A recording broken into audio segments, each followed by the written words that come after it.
been a bit of an update in the Mbappe to Madrid, and not just him speaking to the press in the mix zone the other day. Apparently, coming out of the Spanish media, is that he's talking to Madrid about this deal, about an agreement, Gab. Do you know more on this?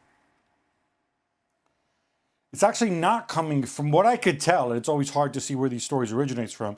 It's actually from the French media, a website called Foot Mercato, putting this out there. Look, we know he's talking to them. He's supposed to be talking to them. He's 6 months away from free agency. We knew this was going to happen, and I think he hinted that he was going to be talking to them. With what he said the other day, where he says, "Look, I haven't decided yet. When I decide, I'll let you know. But I'll leave the club in good hands if I do leave." And what he's referring to, or at least not penalized financially, what he's referring to is that he won't be taking his bonus that he negotiated, obviously the last time around when he extended his deal. All of which is fine and good.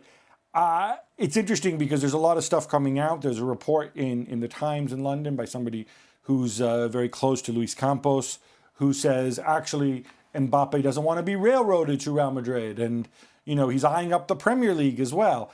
All of this suggests me, and it's totally logical for Mbappe, is that rather than just enter into negotiations with Real Madrid, he wants to cast the net wide, see what the options are. Also gives him a marker about what his value might be to Real Madrid or his value to Paris Saint-Germain should he ultimately decide to stay. Remember, he's changed his mind once before. So I wouldn't get carried away. I don't know that it's necessarily going to run until May before he makes a decision like last time around.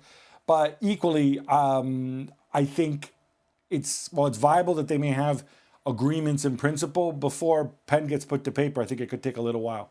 There are a few guarantees in life, but one guarantee is that we will be talking a lot more about Kylian Mbappe on ESPN. And showing his goals.